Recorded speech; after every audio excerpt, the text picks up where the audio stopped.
Hardcore Pawn is the topic of discussion today, the reality television show that premieres on truTV about the day-to-day operations of American Jewelry and Loan, a family-owned and operated pawn shop in 8 Mile in Detroit, Michigan.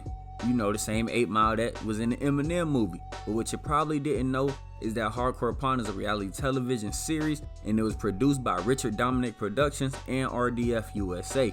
American Jewelry and Loan is owned by Les Gold, who has a son and a daughter, Seth and Ashley, but Les is a third-generation pawnbroker and businessman.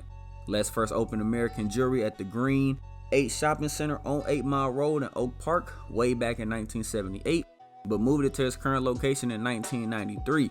Now, Hardcore Pawn stopped after season 9 because truTV wanted to take a comedy route, and Hardcore Pawn did not fit the way that the program wanted to shift, and so truTV decided not to keep going with Hardcore Pawn, and they stopped production in 2014. But today, we'll be discussing some insane Hardcore Pawn deals. But before we get into the video, make sure to leave a like as it helps the channel out tremendously, and subscribe to the channel. So how about 15 grand for the car? You got a deal. So in one of Hardcore Pawn's earliest episodes, the owner Les Gold purchased a 1941 Chevrolet for $5,800, which at the time was one of the show's biggest and riskiest buys.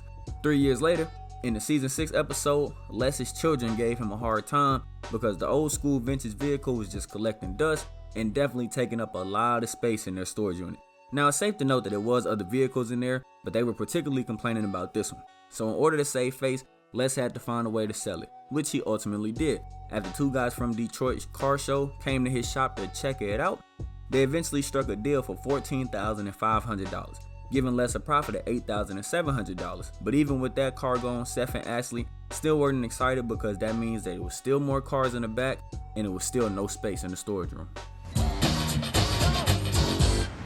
You can go back to the future. So a man pulls up to American Jewelry and Loan, offering Les Gold a 1976 safety-wide Bricklin. The pawn shop owner first confused it with the more popular DeLorean that was made famous by the 1985 movie Back to the Future. Now, the Bricklin is definitely a rare vehicle as well, because to show on the market, it's only 17 Bricklins ever existed in the United States, and this one only had a total of 29,500 miles on it in its entire life. Now, Les was obviously interested in purchasing the vehicle, but unfortunately, a lot of work had to be done to the Bricklin, including a painted body, set of tires, and an entirely new exhaust, which lowered the car's value drastically.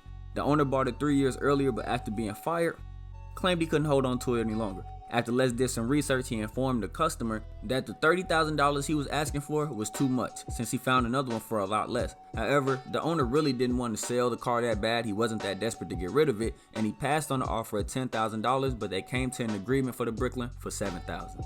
Now, it is highly noted that Les Gold drives a hard bargain, and he rarely makes big purchases on the show.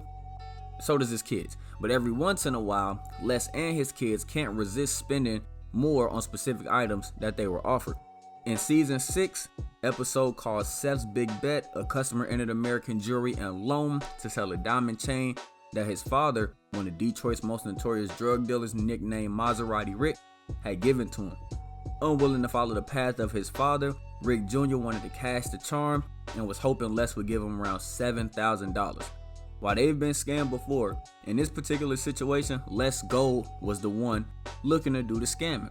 He lowballed Rick Jr. for $1,000, and Rick Jr. of course told him no. Now, after stale negotiations, a little bit of back and forth, they finally struck a deal for the chain at $2,500. And that's how we're gonna wrap up today's video. If you did enjoy it, make sure to leave a like if you want some more Hardcore Pawn and Les Gold, and we'll see y'all in the next one.